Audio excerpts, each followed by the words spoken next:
Hello दोस्तों, यदि किसी व्यक्ति को एलर्जिक राइनाइटिस का प्रॉब्लम है यानी एलर्जी की वजह से जुकाम का प्रॉब्लम है, तो ऐसे लोगों में कौन कौन सी एक्सरसाइजेज सबसे ज़्यादा सूट करती है और ऐसी लोगों को कौन सी तरह की एक्सरसाइजेज करनी चाहिए, कौन सी एक्सरसाइज इनके लिए अच्छी है, कौन सी बुरी, आज जानने का प्रयास करेंगे। टॉपिक पर जाने से पहले जो लोग हमारे चैनल पर नए हैं उन्हें रिक्वेस्ट करूँगा कि चैनल को सब्सक्राइब करें, वीडियोज़ को फ्रेंड्स फैमिली के साथ शेयर करें, क्योंकि कंटेंट किसी की ज़िंदगी बचाने और बदलने के लिए उपयोगी हो सकता है।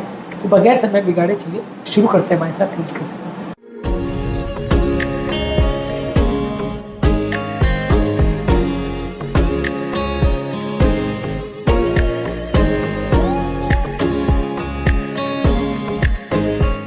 क्या आपके परिवार में किसी को एलर्जी राइनाइटिस का प्रॉब्लम है और क्या एक्सरसाइज करने के बाद उसके सिम्टम बढ़ जाते हैं या घट जाते हैं?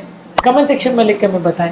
ज़्यादातर एलर्जिक राइनाइटिस वाले पेशेंट्स में आपको ओवरऑल ये ध्यान रखने की ज़रूरत है कि एक्सरसाइज जो है आपके एयर फ्लो, आपके एलर्जन एक्सपोजर और आपकी इम्यूनिटी सबके साथ इंटरेक्ट करता है। इसलिए एक्सरसाइज करने के दौरान आपको सिर्फ एक्सरसाइज पर नहीं, आपकी हेल्थ पर और आपकी एलर्जी पर भी फोकस करना है। मॉडरेट इंटेंसिटी एक्टिविटी जैसे वॉकिंग, इंडोर साइकिलिंग, योगा और कंट्रोल एरोबिक एक्सरसाइज सबसे ज़्यादा अच्छी तरह से टॉलरेट होती है, क्योंकि ये बहुत ज़्यादा ब्रीदिंग पर स्ट्रेस नहीं करती और सडन सिम्टम फ्लक्चुएशन बहुत ज़्यादा नहीं करती। क्लिनिकल और एक्सपेरिमेंटल एलर्जी जर्नल में एक आर्टिकल में बताया गया था कि मॉडरेट इंटेंसिटी एक्टिविटी आपकी इम्यून सिस्टम को इम्प्रूव करती है और एलर्जी वाले पेशेंट्स में सिम्टम्स को कम करने में मदद करती है। योगा और ब्रीदिंग फोकस्ड एक्सरसाइज यदि आप करते हो, अपनी फिजिकल एक्टिविटी के साथ कंबाइन इनको करते हो, तो इससे ब्रीदिंग का अवेयरनेस इंप्रूव होता है, आपका मेंटल स्ट्रेस कम होता है और उससे भी इन्फ्लेमेशन को कम करने में मदद मिलती है। योगा बेसिकली आपकी ब्रीदिंग को कंट्रोल करना सिखाता है, ब्रीदिंग को स्लो और कोऑर्डिनेटेड बनाता है, जिससे सिम्टम्स को कंट्रोल करने में मदद मिलती है।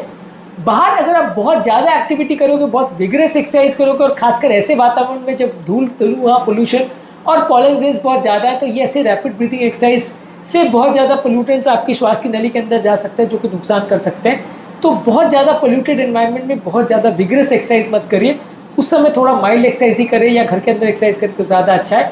घर के अंदर एक्सरसाइज, खासकर अगर घर पे आप एयर प्यूरीफायर के प्रेजेंस में एक्सरसाइज करते हो तो उसको ज़्यादा अच्छा माना जाता है, क्योंकि घर के अंदर का एनवायरनमेंट ज़्यादा कंट्रोल और प्रेडिक्टेबल होता है। बाहर में आपको किस तरह का धुआं, पोल्यूशन या किस तरह का सडन आपको एलर्जन का सामना करने को मिल जाए, वो आपको पहले से पता नहीं होता। इसलिए घर के एनवायरनमेंट में यदि आप एक्सरसाइज करते हो, खासकर उन एरिया में जाके पोल्यूशन बहुत ज़्यादा है, तो वो ज़्यादा अच्छा माना जाएगा। बहुत ज़्यादा अग्रेसिव आप इंटेंसिटी की एक्सरसाइज करते हो तो वो एयर म्यूकोसा को ड्राई करता है, इरिटेशन कर सकता है। और अगर किसी व्यक्ति को नेजल सेंसिटिविटी का प्रॉब्लम है तो बहुत ज़्यादा रैपिड वेंटिलेशन करने से आपको इरिटेशन का प्रॉब्लम हो सकता है और ऐसे में एलर्जी बढ़ सकती है। ज़्यादातर केस में कंसिस्टेंटली एक्सरसाइज करने से आपका इम्यूनिटी इंप्रूव होती है। यदि आप कभी कभार बहुत अग्रेसिव एक्सरसाइज करते हो तो उससे ज़्यादा फायदा नहीं होता। कंसिस्टेंटली रेगुलर आप एक्सरसाइज करोगे तो आपको ज़्यादा फायदा मिलेगा। अलग अलग केस में आपकी एक्सरसाइज अलग अलग सीजन के हिसाब से चेंज हो सकती है। कुछ एक्टिविटीज़ विंटर के हिसाब से ज़्यादा सूटेबल होती है, कुछ एक्टिविटी पॉलन जब ज़्यादा होता है उसके हिसाब से ज़्यादा सूटेबल होती है। तो आप अलग अलग सीजन और अलग अलग एनवायरमेंटल कंडीशन के हिसाब से एक्सरसाइज को चेंज कर सकते हैं। एक्सरसाइज का एनवायरनमेंट ज़्यादा इंपॉर्टेंट फैक्टर होता है, जो कि डिसाइड करता है कि एक्सरसाइज से फायदा होगा या नुकसान। एक्सरसाइज की इंटेंसिटी के अलावा एक्सरसाइज के एनवायरनमेंट पर भी फोकस करना चाहिए। यदि आप ग्रुप में, यदि आप आउटडोर एक्टिविटीज़ के स्पोर्ट्स करते हो तो वैसे केस में धूल, धुआं और सीजन एलर्जेंस जो है उनका एक्सपोजर भी हो सकता है, जो कि बाकी टाइम ओवरलुक हो जाते हैं। इसलिए ग्रुप में एक्टिविटीज़ करते हो तो आपको ज़्यादा ध्यान रखने की ज़रूरत है, जिसको खासकर एलर्जी की प्रॉब्लम है। यदि आप एक्सरसाइज कर रहे हो तो वैसे टाइम पर अगर आप मुंह से बहुत ज़्यादा सांस ले रहे हो तो वैसे केस में एयरवे में ड्राइनेस और इरिटेशन हो सकती है, तो नाक से सांस लेना ज़रूरी है यदि आप बाहर एक्सरसाइज कर रहे हो। ज़्यादातर इस तरह के केस में वॉकिंग को सबसे अच्छा एक्सरसाइज माना जाता है, क्योंकि ये low impact, easy to control activity है और ज़्यादातर इससे ब्रीदिंग डिस्कम्फर्ट होने का चांस बहुत कम है as compare to intense workouts, जो कि कई बार सांस लेने में तकलीफ डेवलप कर सकते हैं। ज़्यादातर एलर्जी वाले पेशेंट्स में यदि आप रेगुलर एक्सरसाइज करते हैं तो आपकी फिटनेस, आपका सर्कुलेशन, आपका श्वास लेने की कैपेबिलिटी, आपका स्लीप, आपका स्ट्रेस कंट्रोल, सारी चीज़ों में फ़ायदा मिलता है।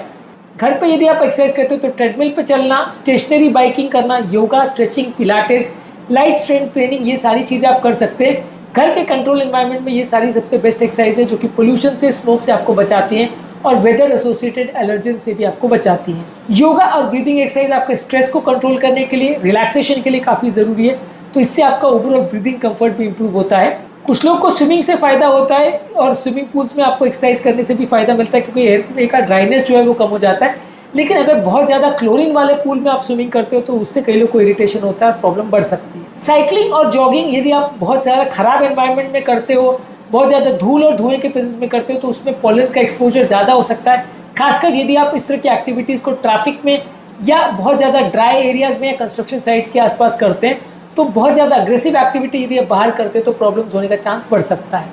यदि घर के क्लीन एनवायरनमेंट में एयर फिल्ट्रेशन और वेंटिलेशन के प्रिंसिपल में आप एक्सरसाइज करते हैं तो ज़्यादातर एक्सरसाइज आपके लिए सेफ मानी जा सकती है। कोल्ड और ड्राई एनवायरनमेंट में आपको बहुत ज़्यादा अग्रेसिव इंटेंसिटी एक्सरसाइज नहीं करनी चाहिए क्योंकि उसमें आपको प्रॉब्लम ज़्यादा हो सकती है। वातावरण में थोड़ी ह्यूमिडिटी होगी तो थोड़ी प्रॉब्लम्स कम होगी, जितना ड्राई एयर और जितनी ठंडी हवा होगी खासकर विंटर सीजन में तो आपको प्रॉब्लम्स थोड़ी ज़्यादा होगी। कुछ लोगों को लगता है कि एलर्जी वाले पेशेंट्स को एक्टिविटी को पूरी तरह से अवॉइड करना चाहिए, पर रेगुलर एक्सरसाइज करने से उल्टा आपको फायदा मिलता है, आपकी एनर्जी लेवल्स इंप्रूव होते हैं, स्लीप, मूड क्वालिटी और रेस्पिरेटरी हेल्थ सब इंप्रूव होता है। तो रेगुलर एक्सरसाइज करने से फायदा मिलता है, इसलिए एक्सरसाइज करनी चाहिए, पर बहुत ज़्यादा अग्रेसिव इंटेंसिटी एक्सरसाइज नहीं करनी चाहिए। एक्सरसाइज के दौरान वार्मिंग अप और कूलिंग डाउन करना भी जरूरी है क्योंकि सडन इंटेंसिटी आप अग्रेसिव एक्टिविटी करते हो बाहर खासकर तो उससे छींक आना, नेजल कंजेशन होना और श्वास लेने में तकलीफ हो सकती है। तो एक्सरसाइज करने से पहले घर पर ही थोड़ा वार्मिंग अप और कूल डाउन करें, उसके बाद एक्सरसाइज करने के लिए बाहर निकले तो ज़्यादा अच्छा है। इसके अलावा आप हमेशा एक्सरसाइज करने से पहले एक्यूआई लेवल्स और पॉलन और पोल्यूशन लेवल्स को चेक करके फिर बाहर निकले तो ज़्यादा अच्छा है। बारिश के बाद ये जब पॉलन ग्रेन्स बाहर बहुत कम है उस टाइम पे ज़्यादा बाहर एक्सरसाइज करें तो ज़्यादा अच्छा है। एक्सरसाइज के दौरान आप मास्क पहने तो उससे धूल से बचाने में आपको मदद मिलेगी। एक्सरसाइज से आने के बाद यदि आप प्रॉपर्ली अगर शावर करते हैं और कपड़े बदल लेते हैं तो उससे भी आपको एलर्जन का एक्सपोजर थोड़ा कम हो जाएगा। एक्सरसाइज के दौरान यदि आप पानी ज़्यादा मात्रा में पीते हैं तो उससे भी आपकी म्यूकोजा थोड़ी वेट रहेगी और उससे भी प्रॉब्लम्स होने का चांस थोड़ा कम रहेगा। ज़्यादातर एलर्जिक राइनाइटिस और एस्थमा वाले पेशेंट को ब्रिस्क वॉकिंग, साइकिलिंग और स्विमिंग जैसी एक्टिविटीज़ करनी चाहिए और सडन हैवी बर्स्ट एक्टिविटीज़ या बहुत अग्रेसिव एक्सरसाइज नहीं करनी चाहिए। इसके अलावा यदि एक्सरसाइज के दौरान आपको वीजिंग हो रही है, ब्रेथलेसनेस हो रही है, छाती में भारीपन लग रहा है, चक्कर हो रहा है, बहुत ज़्यादा खांसी हो रही है तो ये सब चीज़ों में आपको एक्सरसाइज को रोक देना चाहिए और तुरंत डॉक्टर को कंसल्ट करना चाहिए क्योंकि ये सारे रेड फ्लैग साइंस हैं जो कि इंडिकेट करेंगे कि हेल्थ की प्रॉब्लम हो सकती है और ऐसे केस में आपको एलर्जी हो सकती है। एक्सरसाइज को रोक देना चाहिए। आज के टॉपिक में हमने बात करी कि कौन कौन सी तरह की एक्टिविटीज़ या एक्सरसाइजेज एलर्जी राइनाइटिस वाले पेशेंट के लिए सबसे ज़्यादा सूटेबल है और क्या क्या प्रिकॉशंस इस मामले में आपको रखनी चाहिए। उम्मीद करूँगा कि आज के टॉपिक में कुछ नई बातें जानने को मिली होगी। जो लोग हमारे चैनल पर नए हैं मैं रिक्वेस्ट करूँगा कि चैनल को सब्सक्राइब करें, वीडियोस को फ्रेंड्स फैमिली के साथ शेयर करें क्योंकि कंटेंट किसी की ज़िंदगी बचाने और बदलने के लिए उपयोगी हो सकता है। आपके कमेंट्स हमें जानने में मदद करते हैं कि आपको हमारा कंटेंट कैसा लग रहा है, प्लस हमारे लिए मोटिवेशन और इंस्पिरेशन का काम करते हैं। इसलिए वीडियोस को देखते रहिए, शेयर करते रहिए और हेल्थ के सफर में आगे बढ़ते रहिए।